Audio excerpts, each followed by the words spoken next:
Hello, everybody out there in TV land. My name is Jeff Kurgan. I'm with Muscle D Fitness. I'm sitting here with Brian Llewellyn, also Muscle D, and Aaron.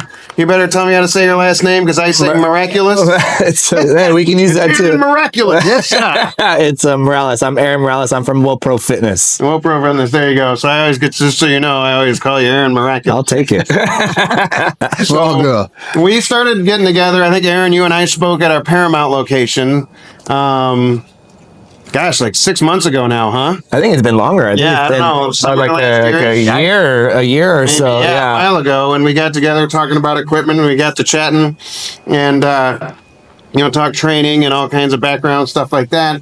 And then about a week or two ago, Aaron was in here getting leg extensions and leg curls, and we started yapping, and we did a little bit of content shooting, like, impromptu at that time. And we said, hey, maybe we should do something. Yeah. And, Brian and I, we've been doing a few of these already. People are getting tired of us. Yeah, right? Oh, it's so boring. So we figured we'd start talking about, a little bit of our life history. We said we're going to talk about starting a podcast that is at the moment unnamed, or three dudes talking fitness. Three amigos or something. You know what I mean? So we'll have to come up with a name. Give credit for that. Yeah, right. We'll come up with a name and we'll start figuring out what to do, Yeah, no, super excited to be here with this podcast. These gentlemen have a plethora of knowledge in the fitness space. So we're kind of going to go just impromptu, like Jeff had said. I have a lot of questions for you, Jeff, and for you, Brian. And I guess we can kick it off and, just tell us a little bit about your background. I can share my stuff later, but, how both you gentlemen, got started in this fitness space as to what's now is Muscle D. I've had a Brian since you're the OG MD, right? This may take till 5 p.m. No, actually, I got started in late high school, and then in some college, I played football at Notre Dame, and they just had started in the strength training. Nebraska is actually the university that really was the original people that really got into the part. People that didn't train with weights. I mean, if they did, it wasn't really very scientific. Yeah, my dad always said, they told us weightlifting made you slow. Oh, God, that was the age-old deal. You put on that kind of muscle, you get slowed down. Come on, give me a break. You see those sprinters, they look like bodybuilders, for God's sake. So actually, that's how we got started, at least from my perspective. I got introduced to weight training, and I moved to Los Angeles after my senior year at Notre Dame, and I ran across a guy shortly thereafter. I was working in the airline industry, freight forwarding industry, and about 4 years later, I met a guy that was an old Muscle Beach guy. He was one of the original suppliers for Gold's Gym. And I said, that's pretty good. And they started putting a few pieces into the health club where I was training. And it was called the International Hotel Health Club. And the people at the time, women didn't really weight train to speak of. Guys, they did it casually. Or you had the bodybuilding gym. There was really not that much. The general public just started getting involved in the Holiday Health Spa in those days in the 70s. And it really is coming into fruition, and it was obvious that there were some gaps, mainly because of space, time. People wouldn't want to devote that much time to weight training, and I just saw this guy he invented a seated calf machine. I thought, that's a pretty good idea, and then he kept rolling out these different other machines, and I'm thinking, this guy's brain. Well, he grew up in Santa Monica. He was a Santa Monica born and bred guy, and he kind of understood because he hung out in Muscle Beach. Muscle Beach was really the forefathers of what you see today. Like that was it. That goes to Arnold and Franco Colombo and all the rest of the early pioneers. And indeed, they had it right. But they weren't really recognized as being the experts because they said, those guys are, taking steroids and this and that, blah, blah, blah. The horse tranquilizers back in the day. Yeah, exactly. Thank you very much, Aaron. So it was, I got really interested in it. And then I said to this guy, I said, well, how do you sell? I said, I have some friends and this and that. I says, what? Yeah, I have some guys in New York and this and that. I said, look, I'll tell you what, I'll work for 3 years with no pay for a third of the company. I said, okay, let's do that. And boy, I didn't know what I was getting myself into. What was the name of the company at the time? At the time, we actually was called Muscle Dynamics. It really didn't have a name at the time. He called it something else. And that was the original spot that you had worked at. That's exactly right. Okay. And it was a ramshackle place down near downtown LA, and it was we called it the Lake Crenshaw facility because the parking out whenever it rained, it filled up. Lake Crenshaw. that's kind of appropriate for what's happening Nice, in nice, this. yeah. So we started there, and it was a very small place. And then finally I said, look, if we're going to grow this thing, we got to get some space. So we overreached our limit, our financial limit. And I said, okay, I'll put in some money and let's see if I can generate. So the generation of cash was me going out, talking about machines we didn't have Selling them. and selling them. And If you don't mind me asking you, Brian, because I know the audience is probably super curious, and I know I am too as well. What put it in your mind to go and want to work for free for 3 years? Like most people in today's day and age, no one wants to work for less than $100,000 right out of college, Right. So it's like, what in your mind as an early entrepreneur was like, hey, you know what? I see this opportunity. Was it a passion? What was it? Well, I think for me, it was actually a passion because I saw what the results could be when you trained regularly, especially with weights. And when I entered Notre Dame, I think I was 158 pounds or something like that. And I was trying out for the football team.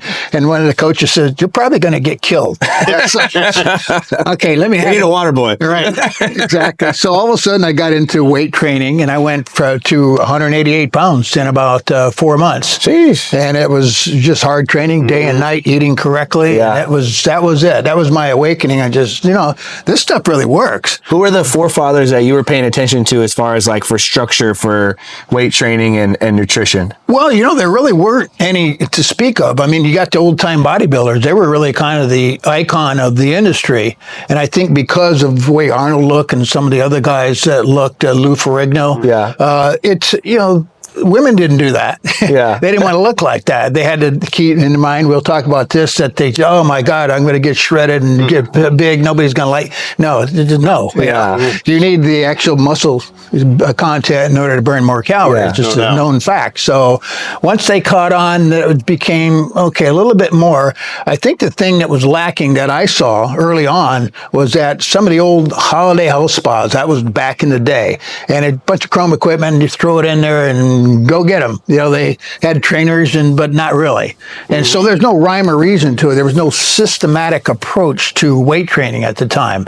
And I think we have to credit Arthur Jones, who came along and invented the CAM machines and the Nautilus machines. The Nautilus machines, what he did was kind of revolutionize the area because he saw how to put in a small amount of equipment that had some order to it in a small amount of space and process a whole lot of people. Yeah. And of course, everything he preached wasn't exactly true, but so what? They don't care. I think it's changed a lot over the. Oh, it's changed tremendously, but it's much easier to get wrong information. much easier. Exactly. Yeah, it's much easier to get wrong information Exactly. these days. But his motto was, one set to failure. So he had his 10, 12 machines set up, and you're out of there in 30 minutes. You're gone. Nobody dwelled, and there was no real cardio equipment per se. There were treadmills. There weren't the Life Fitness had not really burned you. They're just growing then. You get all the rest of them. They were just around. There was the Paramounts and Universals, all the chrome equipment and that type of thing. But people just went in that. There's no rhyme or reason to it. And I think what he did, and he'd be credited for, he systematized it. Yeah. And he showed a person how to rent a small amount of space, buy my circuit, and they're in and out of here in 30 minutes, and all of a sudden you got a success story. There you go. What's interesting about that is, and I'll interject, so my first personal training job was in college, and I was 18. And I started working at this club called West Hills Athletic Club in Kalamazoo, Michigan. Oh, there you go. And even there, so this is like 90, I think I started college in, the fall of 95. Right. So sometime, in 95, and there, a lot of the clients came in and we'd do the biometrics program, which is the Kaiser equipment, the air pressure stuff. Yeah. All of that was one set to failure. You count, 10 seconds down, 10, whatever it is. Yeah. And you did 10 reps and you went boom, boom, boom, Right. boom. So it was still to that day, one set, to failure. You go do the slow reps and, that style lived for a long time. I think it still lives because I've talked to a couple of clients that come into our locations and I'm like, well, what have you done in the past? We'll do 3 sets of 10. Yeah. Everything is sets of 10. I'm like, well, why 10? kind of what I've always known to just do. Don't forget what I'm doing. Yeah, you know. You know? Yeah, well, they early notice clubs. I mean, the guys hawked over your personal trainers like, okay, you're done, next machine. You know, out of here. Get moving. Yeah, keep it moving, type of thing. But I want to keep it moving. Yeah. Yeah, so it's interesting because it was again the same kind of thing, like one machine for each muscle group and hammer through. So I thought so that's what 30 years later and it's still rolling, right? Or no, 100%. Yeah, 100%. Well, go back to on what you were talking about after that 3 years of selling. You had mentioned that story about I'm going to go out there and I'm going to sell equipment that we don't have, and you said you're going to work together for 3 years. Yeah. How did that end up, or how did that end? Well, we had some basic stuff. So the first gym that I sold was to a guy in New York, and of course, and because there was a need basically. And he said, I want this machine. We got it all. What you like? Not a son. Glad you mentioned that because, so I went back to my partner at the time and I says, okay, we got 8 weeks. So for what? He says, we're going to build these 15 machines. He says, what? What machines? Precisely.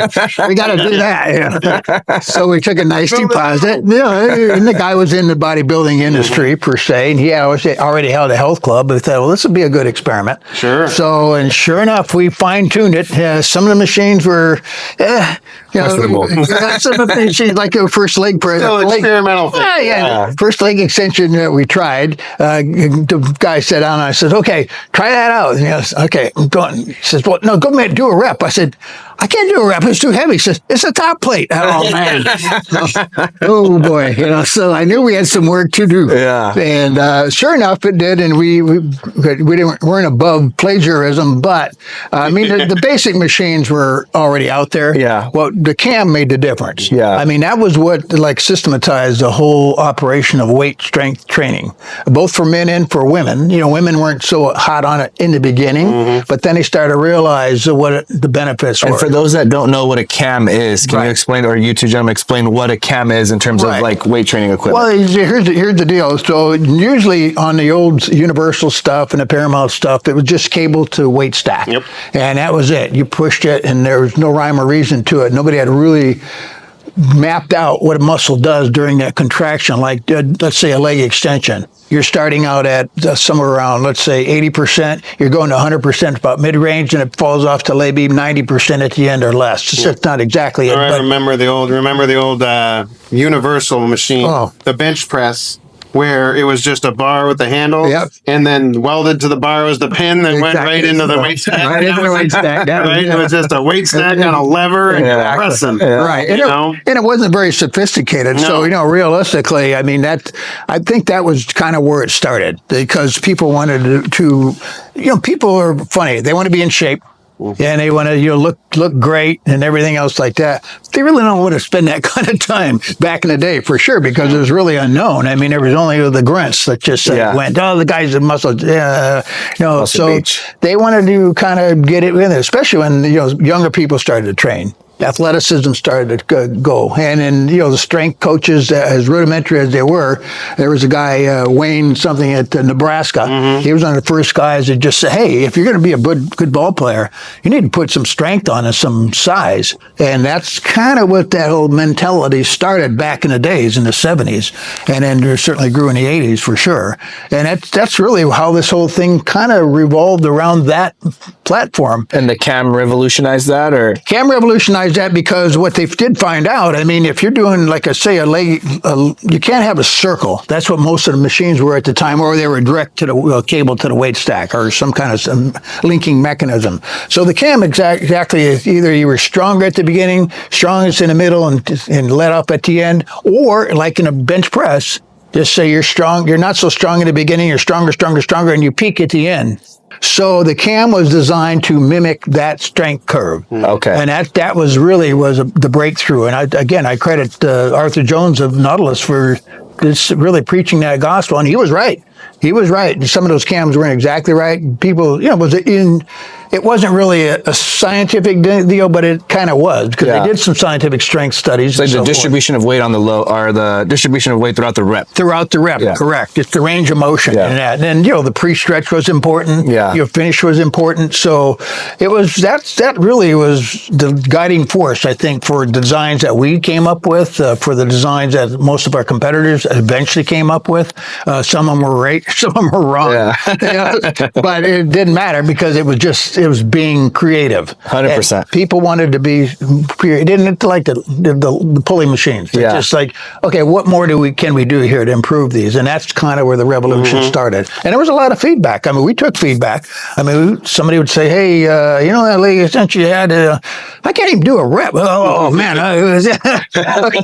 Okay, so don't worry about it. We'll go fix you up. We'll get a smaller weight stack. I want the weight stack that we have. Like, oh my gosh. So, so it was an adventure. This was experimental, to say the least. Very experimental. Very experimental. So you were part of the CAM, I guess, generation.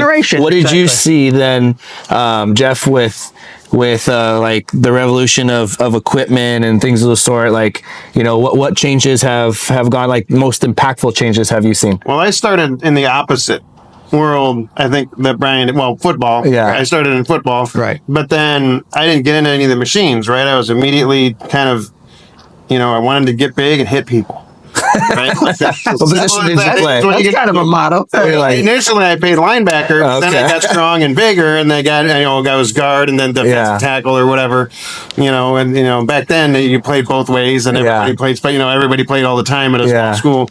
So your hour-long game, you were playing for an hour. Yeah. So in that environment, it was hard to keep the size on over the season. But I wanted to get huge and hit people. And so, our high school, my gym, the first gym was at the basement of high school next to the boiler room. Same with us. 3,000 degrees. Same with us. And it was like one Nautilus machine, some benches, a couple of squat racks, and like a platform. And I go down there, and there happened to be a guy named Dave Peterson who was coaching Olympic weightlifting down there, because his son was also ended up going to the school. And then another guy in Lansing, Michigan, Fred Lowe. Actually, I didn't find out till way later. I'd been in the Olympics like 4 times for weightlifting. So these are the, kind of the group that I accidentally got involved in. So I didn't learn any of the machine stuff for years and years and years and years. Everything I did was, there's a bar, there's a dumbbell, go, right? And so it was kind of the complete opposite. And I ended up reading, there was a guy, Michigan's an interesting place. So there was a guy back then, I think he's still around, Bud Cherniga, who he went over to Russia and then translated all these old Russian weightlifting texts on how to train and get strong, as they were the ones beating everybody in weightlifting. So he brought all those over there. So here I am in high school. Is that like where the Smolov and the Shaco 29 come from, or is that's German, huh? Yeah. Okay. This is, the Russians were super scientific about it. This is where like your, microcycle, macrocycle, quadrennial, your 4-year cycle for the Olympics. Like it was like broken down hardcore. Oh, wow. Okay. It was this is where all that kind of stuff came from. And so, and that's where a lot of like your exercise variety came from, because where they come in and they say, okay, well, that exercise works, but you can overtrain a movement. You don't just generically, a lot of people are like, oh, I'm overtrained. No, you overtrain the squat because you do the same one every other day, right? But there's like 900 versions of a squat. So like if you do something different all the time, you actually don't overtrain and can increase your workload. So you can overtrain a specific movement or a specific workout if you're always doing the exact same thing. Yeah, right. So we kind of went through, so I'm this weird like high school kid trying to read these like, text I was completely unqualified to learn. But it's interesting because I read them over and over and over again. And so started in the Olympic weightlifting world, got into wrestling, which I was terrible. Me too. Yeah, I dropped out of that deal. That's why I became a sprinter. Well, it was like the opposite of what I wanted to do, because they're like, oh, you got to cut weight and go down to the next weight class. Yeah. And I'm always like, how about no? I'm not going to do that, right? I'm trying to get big. I'm skinny. So, I got into college, and then powerlifting became a thing, and I met a guy named Matt Magnum, His last name isn't actually Magnum. So, I called you American, Aaron Miraculous. I called my friend Matt Magnum. I think it's Mangum was his last name. But Magnum was like a powerlifter guy, and he, was in the loop of, how to get pretty good there, and ended up doing bench press worlds we went to in Chicago in '97. And I saw Anthony Clark. I don't know if you remember Anthony Clark. He was big in like the 90s. Yeah, and he was a big Samoan guy, and he did that reverse grip bench press. Okay. And he didn't even compete, right? Because he would just beat everybody. So he special guest lifted at Bench Press Worlds and reverse grip bench press 800 pounds for like a triple. Like just out of control stuff, right? Where you're just like, what? How is that even a thing, right? Like, it's crazy. So, all my strength side came from that side. So, but by the time I got it, the only reason I was around machines was because I was personal training at West Hills Athletic Club all through college to pay for school. Yeah. So I'd get there in the morning and train my clients, and then go to class, and I'd go back in the afternoon and the evening and, work the floor or whatever. You know how, I'd work the floor. Seems to be the same for everybody. That split shift schedule. Yeah, that's kind of a thing. So, that's what I did. So my first machines were, at this club, and I didn't know what to do with them. I built a, platform in the back corner. I had my client's Olympic lift. I brought in my own bar and weights and stuck it in the corner. Hey, everybody's doing clean and jerks today. I didn't know what to do with the machine, And none of these, like, I forget, when did the original, like, hammer strength stuff come out? Like, that was sometime in the late 90s? Ish? Maybe earlier than that. Maybe earlier. Yeah, like, we didn't see a ton of that in the clubs until, late 90s maybe. Right. So most of the clubs I was in didn't have it. Right. Yet. Like the plate loaded stuff. Yeah, the plate loaded, like the first, like, what we'd really call, like, leverage or plate loaded stuff. Back in the 90s, and everyone did one set to. Right. I remember going to like NSCA conferences, and they were like, "Oh yeah, like one set to failure." Still on the one set to failure. And I was just like, I don't understand. Like, why would you go slow? Because I'm trying to go fast. Yeah. And I'm not fast to begin with. So to me, like, I'm already not fast. So maybe I should train fast instead of slow, because I'm already slow. So I ended up kind of coming at it from a completely different realm. And, did some strength and conditioning, and interned at, University of Miami in Florida, and, got my degree in exercise science. And so everything I've done was that I accidentally, everything's by accident, right? Yeah. I'm doing Olympic weightlifting in Columbus, Ohio, and I get into strongman because there were strongman guys around. And so I did it, and, met a bunch of people, and just, it's always been a very fortunate kind of thing. So I came from that side. So when we get into like machines, so now here I am at Muscle D, and we have 400 machines, and I know how they all work, and what is your leverage and your strength curve, and how are you targeting different stuff. So it's definitely a different, pathway kind of to the same spot, right? Yeah. And, really, what we were talking about earlier is that people had that misconception of putting on that much muscle really slowed you down. Yeah. Well, now that was not exactly true, because when I tried out at Notre Dame as a walk-on, actually, they made you run the 40, and I'd just been. The first time I ever did it was like I ran like a 4.6 or whatever, which was pretty good. Yeah. But after gaining 20, 30 pounds, I ran a 4.4.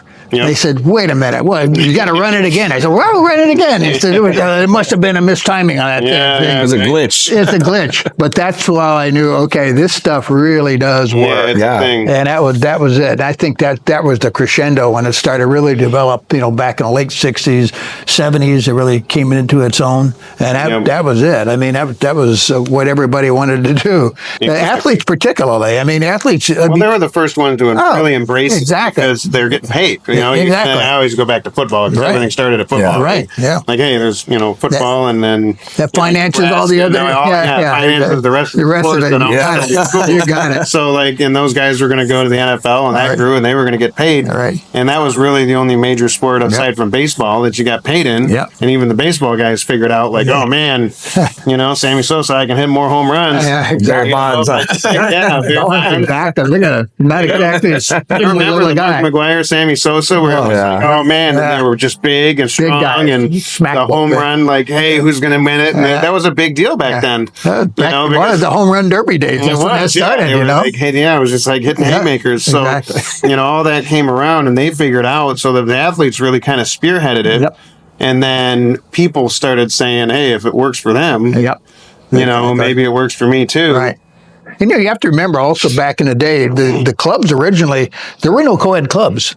Oh, really? To speak of. No, there was men clubs only and women's clubs only. Wow. That was it. Holiday House Spa they had alternate days, Monday, Wednesday, and Friday for the guys, Tuesday, Wednesday, Thursday for the girls. Oh, no way. They switched it the next week, believe it or not. Yep. Well, When did that come about where they merged them? Well, I think Nautilus actually had a big role in that, in the sense where they, they just say, hey, go through, it's 30 minutes, you ain't be in here 30 minutes and get the hell out. Yep. So, I mean, that was it. I mean, that's really in the 70s that started that transition, but it wasn't yet embodied. Well, it was a long time. Like even in the 80s, I remember my mom would go and she'd, work out at Right.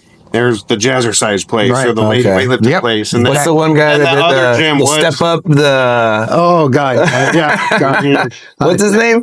Gene... Richard Simmons. Oh, Richard Simmons, yeah. We have Richard Simmons VHS tapes in our house. Yeah. Oh, my God. No doubt about it. You used to do that, Brian? Or what? You used to do that? God, yeah. It's unbelievable. Yeah, so they had like all that, and even in the 80s it was like that, and then the other gym in town would be like Powerhouse. Yeah. Well, and I saw the trend coming because by 1984 I was well ensconced in the actual muscle dynamics days, and we basically, Joe Weider actually I was exporting stuff to all over the world. I was to Japan and South America, etc. And there was a gym in New York that was aerobics place, basically a dance place. Called the Pineapple Dance Center. I like this story. I like this story. This is good. So, Joe Weider had called up my friend who had the rights to the Weider equipment and a Weider name in Japan. And then for those that don't know, Weider is a household name at this Muscle point. and Fitness, Shape Magazine, and you name it.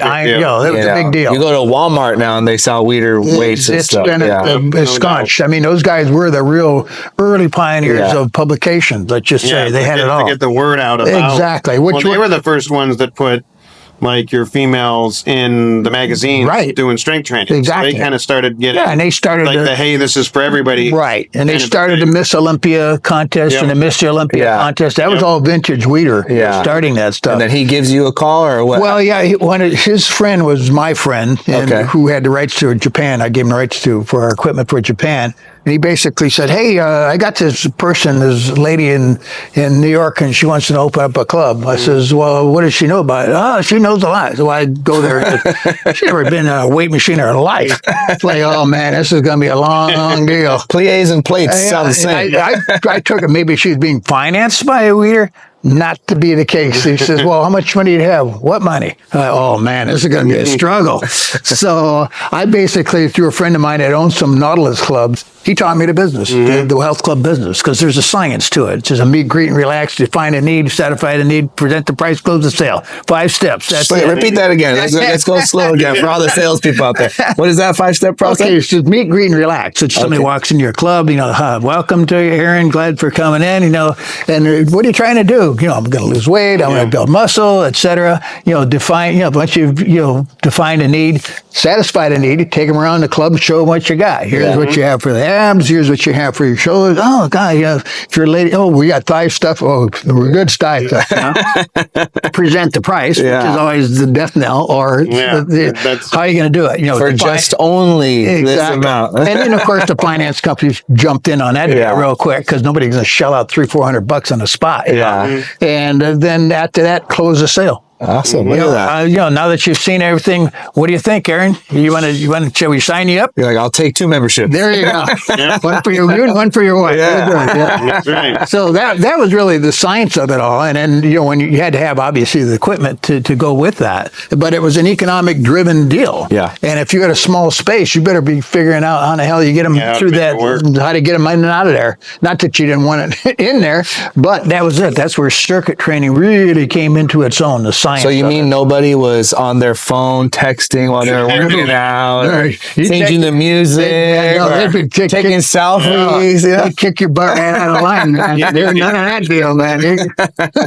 Yeah, exactly. It's a change quite a bit. But that was it because everybody wanted to get on it, and it was kind of scientific at the point. Here's your equipment. Let's not even talk about nutrition right now. That came along with personal trainers and everything else like that. But that was the protocol, and then that protocol was kind of emulated by all the big chains. And that was it. Everybody kind of dove in there. Holiday Health Spa was kind of on a different train wreck, at their deal, but they were more of the flash and the chrome and everything else like that. Sure. And Rudy Smith was the guy who started that, and it was a national thing. And then people started catching on that you didn't need a 10,000 square foot facility. You basically did 2,000-3,000 feet in the shopping centers, strip mall. Boom, put them through. No showers even. Yeah, just in and out. That's it. I mean, you probably couldn't sweat if you had to. Is that what they were trying to do in New York with the Weider and the ballet? Well, that was where I came in, because he said he had this person. He wanted to just have the Weider name. Okay. So I said, all right, we'll put the new Weider name on the machines if we have to. And okay, we have it. And plus, I was shipping them to Japan with the Weider name on there instead of the Muscle Dynamics name. Our Maxicam is our trade name for machines. So, we basically, I wanted to test it out. Does this work? It was almost like a science project in a certain way, because there were no clubs like that in Manhattan. None. You imagine? So I'm looking around like, boy, this could be kind of. I sat down in a coffee shop with this young lady that I started it with that didn't really have any knowledge of that, but she's a good speaker and that type of thing. And I'm sitting there on Broadway in Houston. It's in South Manhattan, and I'm looking at there's like thousands of cars going by and hundreds of people walking by. This is the deal right here. And the club is like right there. But I say, I think you have any money? No, you need a partner. So, that's a package. Exactly. So that's why a friend of mine, he taught me the business that he comes into play, because he showed me that 5 steps of sales and how to organize your equipment properly. Aerobics equipment wasn't that much in vogue yet. It's not really taken off to this point. Life Fitness kind of one that really pioneered that. Just started the cycle. Just started a cycle with their their Life Fitness treadmills, and then they had their rowers, and then they had their bikes. The Life Fitness bike was the icon of cardio training back in the day. Everybody had to have that deal. That's for sure. So we started on that premise that, hey, look, we really do have to process a lot of people, because I was there the first day and there was a line out the door. So what's going on in this deal? They're all signing up like, oh my God, what have we done here? It was, but we cured. It was $99 for the first year for the first 100 people, and then it was $199 for the second tier. Well, the first day there must have been 300 people sign up. And my partner says, "I think we're over the deal." I said, "She's signing them up, man. There's more space." As you know, a lot of people don't stick with the regimen, particularly back in the day, because it was so loose that nobody really had that stick-to-itiveness. Accountability factor. Yeah, like whatever. I'll get back. I'll go tomorrow if I skip today, whatever. So we knew we could count on that. So probably 30% of the members showed up on any given day. That was it. So we accommodated them that, and that's how you really learn about where the rubber meets the road, is what people like, what they don't like. What machines do they like? What free weights? Popular. What free weights? Like Jeff was saying, the free weights are always basically the genesis of all the machines. Exactly. Because you're trying to emulate what you do with free weights in a more, let's just call it a safer environment, where you're not having to balance and and you get beginners. So you get beginners. Because it's different when you're a kid. Right. Yeah. So when you talk about a gym like that, you're bringing adults in who haven't done anything else. Yes. Right. Right. It's much different than I walk in. I'm 14. Right. And you can do anything and it's fine. Right. Right. You walk in and you're 35 and you've never done anything. Well, maybe I need to be doing flexible first. Right. Right. And then I'll do D, E, and F. Right. So it helps people kind of be comfortable to start. Yeah, because you don't know, and then by the time you're 30, if you haven't done anything, you're 35. Yeah. Your range of motion, you don't have, like I said, if you walk in and you're 14, you can probably squat already. Right. I don't know about today with the sitting around and the screens, but for the most part you could, but like a lot of people at that age, you can't, if you've never done anything. Yeah, like to your point, that's actually range of motion, stuff like that's a big deal. That era, the early 80s, that's really where personal training started. Because people would just say, well, I see the machines, what do? I don't want to be embarrassed, whatever, because they don't know how to use these machines. Never seen these machines before, nothing like that. So that's one guy comes in and says, hey, I want to be a personal trainer here. I said, well, what's the deal? He says, well, it's a 60-40 split. I'll keep 60, you keep 40. I said, okay, how much are you charging per hour?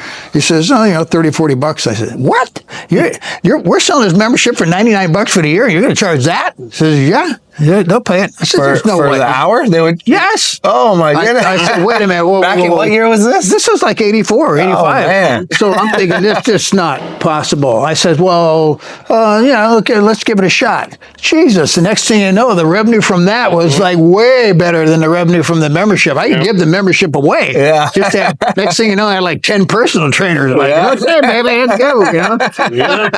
So, I mean, that's really because it was so uneducatable. I mean, nobody knew what the heck was going on most of the time. Certainly at a treadmill, you get on, you walk, you run, or whatever. And with a life cycle bike, that's why cardio is the easiest. Well, I think it's still that way too. Yeah, it's still. I mean, women still have a real penchant, for a cardio. Let's face it. I mean, but that also was a day when they started to actually appreciate what was happening with weight training. Yeah. It was gradual. It wasn't like an overnight deal. That's for sure. Nowadays, you walk in a club, look out. This everywhere. Here's a lady, please get off your phone so I can go through the next machine. But that's the way it is. I mean, it's and guys too. Watching the sports games or watching the Lakers or whatever. You just had to change with the times. I think there's a lot of things changing now. Even you're getting more sophisticated equipment. I mean, look at the equipment we have. What do we have? Like 400 or 500 pieces or something. This is all unique unto themselves. Or duplicates. Now I have quite a few of them. Yeah. Now it's like, hey, everybody, you have a leg extension, leg curl, your basic stuff. Right. But then you need, hey, what's unique? What's different? What's cool to use? What targets? Or what sets the what other health club better? apart? How do I set it apart? Right. Because there are so many options. Right. And part of the issue is that you could get 30 leg extensions and ain't none of them that different, right? Exactly. So you say, okay, well, I can make a nice one of those. Right, you get another piece in the same line that is truly unique and truly different. Exactly. And you say, hey, man, you get that? No, you're going to need a leg extension, leg curl. Let's get, very unique fly machines, very unique back machines, leg squat machines, stuff like that, where, people can start getting a lot more variety instead of your standard, just there's the 8, pieces. Exactly. And it's a question of there's no such thing as a bad machine per se. It's good, better, and best in my opinion. And things evolve. And if you're paying attention, if you're a club owner and you're seeing what's being used and what's not being used, you pretty much know what to get when you start to expand or when you get more members. Because things always get tied up. Leg extension, leg curl, all the leg stuff now. All leg stuff is constantly backed up. That's for sure. Yeah, I did an experiment. Well, my model that we run like a circuit strength, and I have 4 of each machine. So hence when I, purchase equipment from you guys, I have to buy 4 because we do stations of 4. Right. We do like a 6 exercise split. And I tour the big box gyms every once in a while just see what's going on. And I was at the Goals gym the other day and oh my God, even for a place, 20, 30,000 square feet, they got like 2 leg extensions. Yeah. And what? Yeah, you're waiting there. You're like, you have to figure out to do something else. Exactly. Like, there's no way. And then there's like a line of things going on. So, I know that having the variety of that in that marketplace too as well. It's one thing that's helped us is like people obviously don't have to wait for equipment because when they come into our facility. Right. But just having multiple in one space because some of these big box gyms that's like they really isolate how many of these specialty pieces of equiment they have inside there. It's crazy. Yep. Exactly. Yeah, and it's obviously it's an economic decision in a lot of cases, where they can't afford more equipment, B, their space is limited. Yeah. So, I mean, there's a lot of factors that play into that, but you're absolutely correct. I mean, that's the worst thing in the world. You want to go through and get your workout done. Like I say, it's a time factor for a lot of people. Yeah. Hey, look, I'm covering out that niche of an hour today, and I want to in and out of here without any hassle. Rather than sitting around waiting for some woman or a guy on his phone, like this, trenching, you done yet? I'll be in. How many sets you got? 6 more sets. Yeah, well, that's a big deal. Thank you. Thank you very much. Well, that's a big deal because who's, coming in the evening, who's buying the personal training? It's your professionals. Right. Yeah. So they're like, hey, I got kids, I got a job, I got all this stuff, I got to get in. Like the get in, get out didn't go away. Right. Right, Exactly. where you have your bodybuilders, like they're going to show up, or your more serious people, they're going to show up at 5 and they'll still be there at 8. Exactly. Right? Yeah. That's fine. You're right. Those people are there, but that's not the most of them. Yeah. Exactly. Right? Working Most of them are like, professionals. hey, I got to get out, get in, get out, go make dinner, right? And start doing a lot more.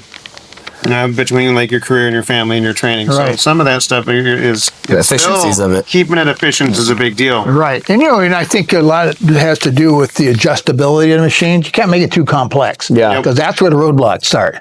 People are just back and forth in the seat and they're doing, oh my God, they're doing the range Watching of motion. YouTube videos trying to figure out. Yeah, exactly. Like, oh man, I'm telling you. But That's what's interesting. You go to the bodybuilding gyms and they like the stuff that has a little more nuanced adjustment. yeah, right. Or your more Yeah. hardcore You gyms. just have to know your niche or something. Yeah, and then Exactly. your niche, Exactly. all your different niches, and then Right. you go to your regular, Planet Fitness regular box gyms. It's a Right. bunch of normal folks Right. who are, I'm getting in, I'm getting out. Yep. Like, hey, this machine has no adjustments. Right. All selectorized. The right spot, Yeah. start going.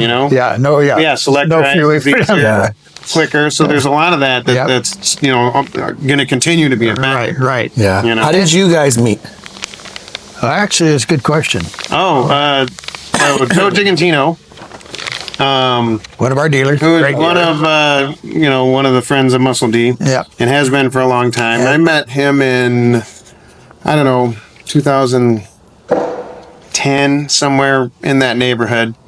And we've always been friendly. We've, he was working with me when I was at Sornex, Okay. and he was doing some stuff. And this was right when CrossFit was getting big, and he was going to all the different regional games and stuff like that. So I met him back then, and I was in Michigan, and just kind of, apparently I can do things for about 7 years, right? Like, and I went to school. I went to school in Cincinnati. I did that for about 7 years, and then I was, in Life Fitness for about 7 years, and then, you take a year off, and then I'm at Sornex for about 7, and American Barbell for about 7, and then you take some time off, and then, so apparently, my world operates on a 7-year cycle. I don't know. And, we always spoke a lot and, got along and got together here and again. And so he shoots me a text and says, hey, man, you maybe call these Muscle D guys. That might be a good fit. And I ended up, talking to Charlie, and we were, then Brian, and I flew out. And one of my biggest things, especially, you work with all these different people, and I'll always say, like, ego is your biggest problem. Uh-huh. People in general. Like, if someone's got... Brian's got a lot of it. Huh? Oh, yeah. That's one thing. I'm like, God, that guy's so full of himself. And so, I'm always like, hey, I want to work with good people. I'm very leery of ego. If it's someone with a big ego, they're gonna be a problem. They're really hard to work with. Yeah. And so I'm like, hey, we've got great people. We've got great equipment I'm like, hey, we need decent people and, decent equipment that we can jump off with. And that's what I had. Yep. So I'm like, okay, let's figure out like how to get involved. What do we need to do? How do we get some volume going? How do we, what do we need to do to show the brand for what it is? And then, I started flying back and forth. Now, I was in Michigan because I'd never lived around my parents. I grew up in Michigan. My parents retired in Norton Shores, which is kind of on the Lake Michigan side of Michigan. So we were there so their grandkids can be around them for a couple of years. Yeah. And then, I'm like, I guess I'm going to go back out to California. So I started flying back and forth, and ultimately said, all right, well, we're moving. And we'll get into this project. And so far, it's been super good. We built a lot of really cool... what I'm going to say, like content and like tell the story of who we are and what you do. Everybody's got a widget. Everybody's got a thing. I was actually talking to Steven earlier today. Oh, because we got an email, for an idea guy. Oh, I got an idea for a piece of, everybody's an idea guy. Yeah. I'm like, that's fine, right? Give me a good solid piece of equipment. And then there's that's like 10% of the work. Yeah. Oh, Right? yeah. Yeah. Having a thing is fine. It's cute. Like, it's cool. But if no one knows your thing is there, And market it. you might not have a thing. Yeah. Right? It might not exist. Yeah. Or it might as well not exist. So it's kind of comes down to like what kind of content. So we started shooting, videos and photos, and how do we rebuild the website? How do you get more, interactive with it? And it's always a work in progress. So this is a roundabout, I guess, long story about how we met. But anyhow, we just started going. Yeah. And it's been super great because we kind of do whatever we want. Yep. And it works better and better. Plus, every single day. in the midst of all this, you see a lot of companies on the decline because they really haven't embraced the consumer per se. What do you really want? How do you do it? What's your space considerations? Rather than just blast them a whole bunch of equipment, just say, look, what's best for you? What's your clientele? And that's a really good point too. We used to do that when we'd sell to like schools or, any kind of Yep. gym. It's like, yeah, who's in there? How much space do you have? Yep.